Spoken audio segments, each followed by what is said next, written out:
Hello పిల్లలు, welcome to అనగనగా. పిల్లలు, ఈరోజు నేను చెప్పబోయే ఈ కథ కనుక మీకు నచ్చినట్లయితే ఒక లైక్ చేసి షేర్ చేసి మన ఛానల్ని సబ్స్క్రైబ్ చేసుకోండి. ఇక లేట్ చేయకుండా కథలోకి వెళ్ళిపోదామా? అనగనగా వేటపాలెం అనే ఒక గ్రామం ఉండేది. ఆ గ్రామం పచ్చని పంట పొలాల మధ్య ఎంతో అందంగా ఉండేది. ఆ గ్రామంలోని ప్రజలందరూ కూడా ఎంతో సంతోషంగా ఉండేవారు. ఒకరికొకరు సహాయం చేసుకుంటూ ఎప్పుడూ ఆనందంగా ఉండేవారు.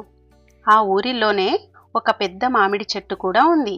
ఆ మామిడి చెట్టు ఎన్నో పండ్లతో ఎంతో ఆకర్షణీయంగా ఉండేది. ఆ గ్రామంలో ఉన్నటువంటి పిల్లలందరూ కూడా ఆ చెట్టు వద్దకు చేరి ఎంతో సరదాగా ఆడుకునేవారు.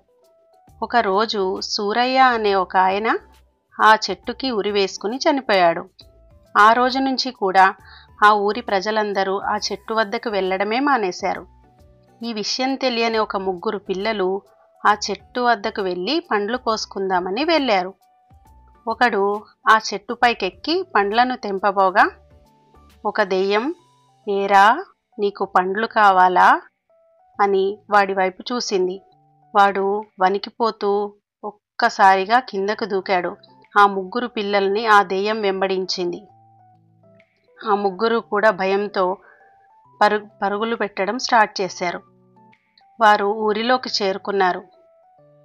చేరుకొని గ్రామ పెద్దలకు వివరించారు. ఆ ఊరిలోని రవి అనే ధైర్యవంతుడైన ఒక అబ్బాయి ఉండేవాడు. ఆ అబ్బాయి ఆ దెయ్యం ఎవరు, నేను ఎలాగైనా తెలుసుకొని తీరాలి అని అన్నాడు. ఆ ముగ్గురు పిల్లలు కూడా వద్దు, వెళ్ళవద్దు, ఆ దెయ్యం చాలా భయంకరంగా ఉంది అని అన్నారు. అయినా సరే రవి వినకుండా ఆ రోజు రాత్రి ఆ దెయ్యం ఉండే ఆ చెట్టు దగ్గరికి వెళ్ళాడు. ఒక లాంతరు పట్టుకొని వెళ్తూ ఉండగా ఆ చెట్టు వద్దకు చేరుకున్నాడు. ఇంతలోనే ఆ దెయ్యం, ఏరా నీకు మామిడి పండ్లు కావాలా అని అడిగింది. రవి తలెత్తి చూసేసరికి ఆ దెయ్యం ఆ చెట్టు మీద వెనుదిరిగి కూర్చుంది. రవి ఒక్కసారిగా భయపడుతూనే కాస్త ముందుకు నడిచాడు, కొద్దిగా ధైర్యాన్ని కూడబెట్టుకొని. ఆ దెయ్యం వెనక్కి తిరగబోగా ఆ చెట్టు మీద నుంచి జారి కింద పడిపోయింది. అంతే, ఇంకేముంది, ఆ దెయ్యం అసలు స్వరూపం బయటపడింది. ఆ దెయ్యాన్ని చూడగానే రవి, రంగయ్య నువ్వు మా స్కూల్ వాచ్మెన్ కదా అని అన్నాడు. అవును బాబు, ఈ చెట్టు మామిడి పళ్ళు ఎంతో తీయగా ఉంటాయి. సూరయ్య చనిపోయినప్పటి నుండి ఆయన ఆత్మకథని నేను ఈ విధంగా వాడుకున్నాను. నేను దెయ్యాన్ని కాదు. ఈ చెట్టు మామిడి పండ్లు తీయగా ఉండడం వల్ల వీటిని అమ్ముకుంటూ నా పోషణ సాగిస్తున్నాను అని అన్నాడు.